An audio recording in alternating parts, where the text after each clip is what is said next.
Sera donc Marine présidente et une majorité Front National à l'Assemblée.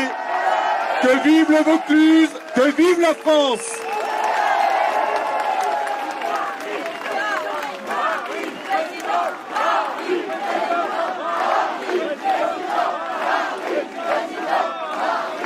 Mes amis, merci d'être venus aussi nombreux.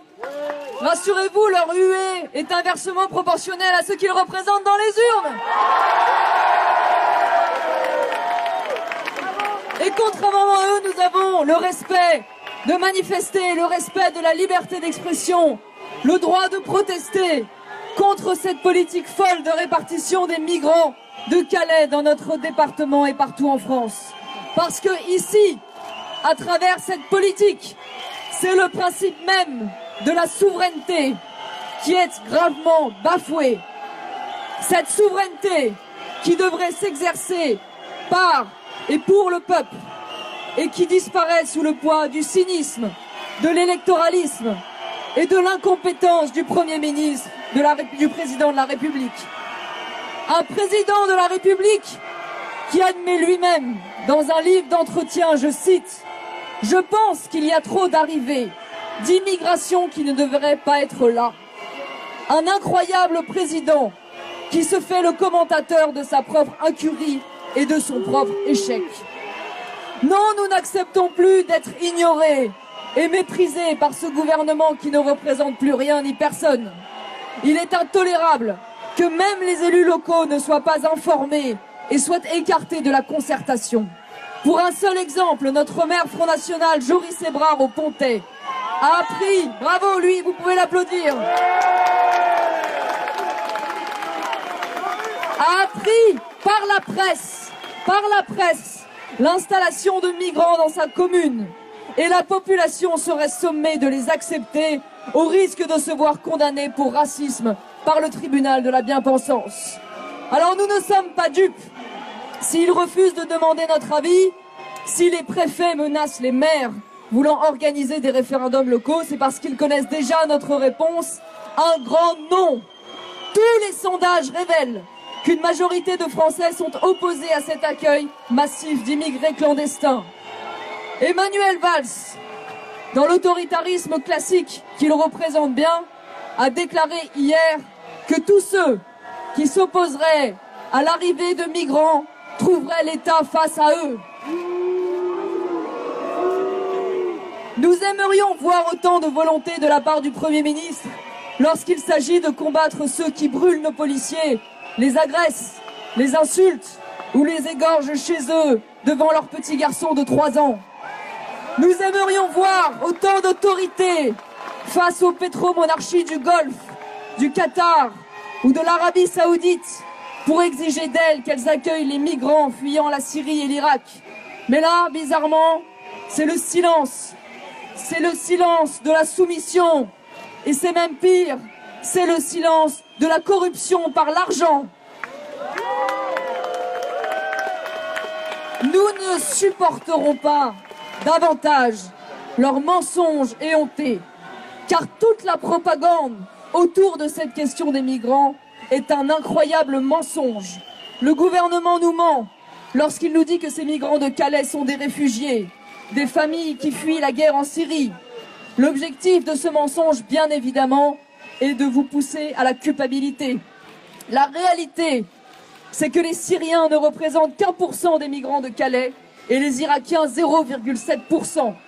L'écrasante majorité de ces clandestins viennent d'Afrique et arrivent pour des raisons économiques. L'écrasante majorité de ces clandestins sont des hommes et non pas des familles avec enfants.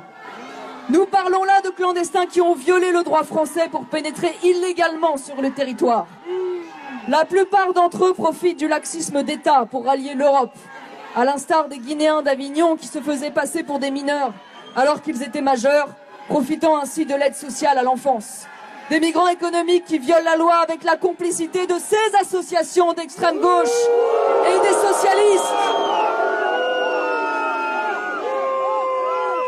Ces clandestins ne devraient pas être répartis sur le territoire pour être logés et nourris, mais bien expulsés immédiatement vers leur pays d'origine.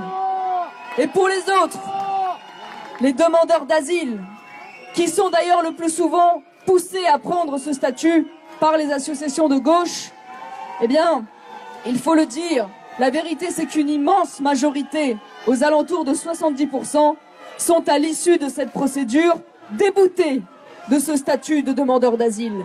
Autrement dit, à 70% d'entre eux, ils ne sont pas de véritables réfugiés. Sauf qu'entre-temps, eh bien, ils auront pu profiter des largesses de l'État français en étant logés, nourris et en se voyant verser une allocation pendant près de 2 ans. Pire encore, sachez que moins de 5% de ces faux réfugiés sont véritablement expulsés du territoire après que le statut de l'asile leur ait été refusé. Ce droit d'asile est aujourd'hui totalement dévoyé. Il est devenu une nouvelle filière d'immigration clandestine. Et oui, j'imagine que ça vous déplaît. Et c'est pourtant la vérité.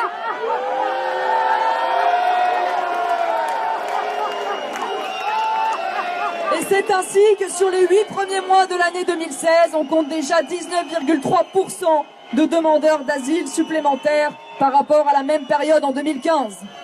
Le gouvernement nous ment encore lorsqu'il déclare qu'il n'y a aucun risque sur le plan de la sécurité. Je vous donne, mes amis, une liste non exhaustive d'un certain nombre de drames sordides qui se sont déroulés dans les différents camps français. Jungle de Calais, novembre 2014. Des migrants impliqués dans des tentatives de viol sur des jeunes filles de 15 à 17 ans. Rennes, dans la nuit du 6 au 16 août 2016, 11 migrants interpellés pour des faits de vol et de violence. Jungle de Calais, dans la nuit du 17 au 18 octobre 2016. Une interprète afghane qui accompagne une journaliste se fait violer dans le silence complice des médias. Pas-de-Calais, 2 octobre 2016. Un routier lituanien est blessé à l'abdomen d'un coup de cutter. Le migrant d'origine afghane est condamné à 4 mois de prison ferme.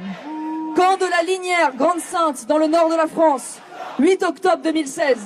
Un migrant irakien de 27 ans, déjà connu de la justice, est condamné, agresse une salariée de l'association qui a la gestion du camp et dégrade des bungalows. Camp de la Marnière à Norenfonte, en Pas-de-Calais toujours. La nuit du 17 au 18 octobre, rixe mortel entre migrants érythréens et soudanais.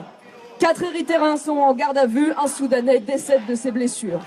Et enfin, le cas des chrétiens qui sont martyrisés par les migrants musulmans dans ces camps, dans le silence total, en Allemagne, mais aussi en France, à Grande-Sainte, près de Dunkerque, où un responsable d'un syndicat de policiers a témoigné de cette situation.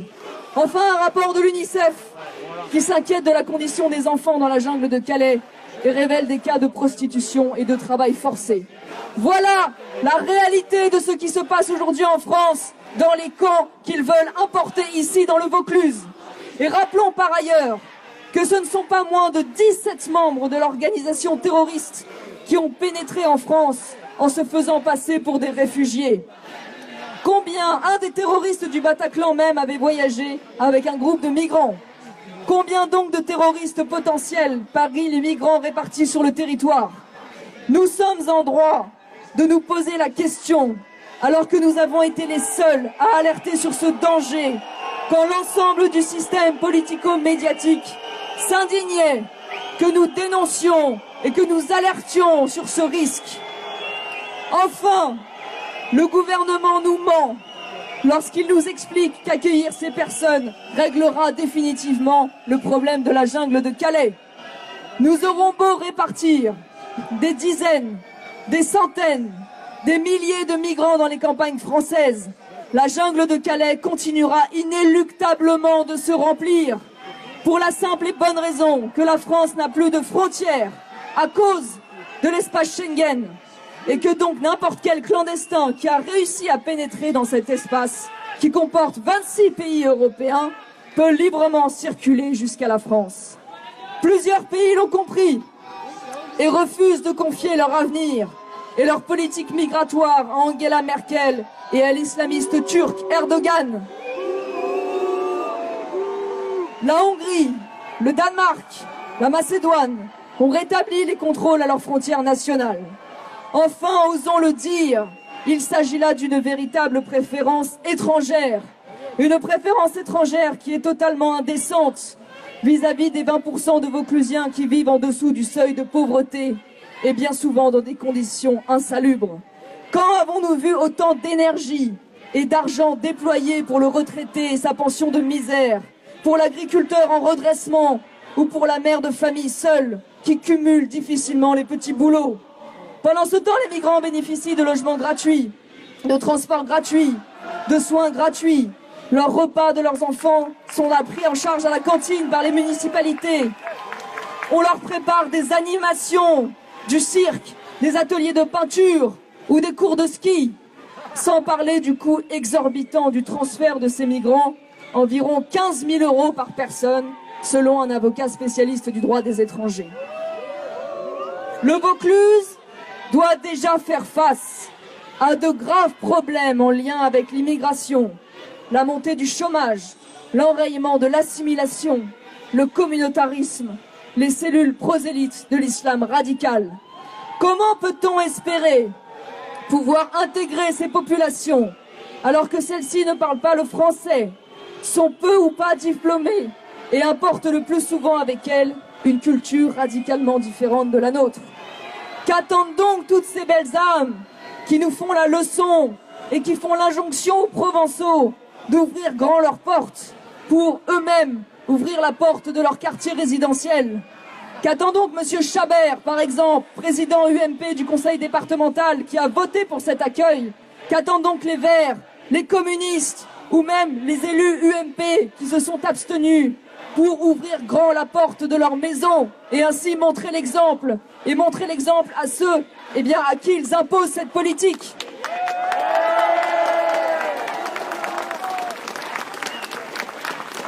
Tous ces gens qui font l'éloge du multiculturalisme, mais regardent ce multiculturalisme de leur balcon et surtout font tout pour s'en préserver. Alors, je vous l'annonce, en dépit de l'opposition bruyante de ces associations qui ne représentent rien et ne survivent que grâce à l'argent public qui leur est distribué par les impôts que nous payons, nous ne lâcherons rien. Et s'ils ne veulent pas entendre aujourd'hui, partout en France, dans les manifestations organisées par le Front National, ils entendront lors de la présidentielle en 2017 avec l'élection de Marine Le Pen.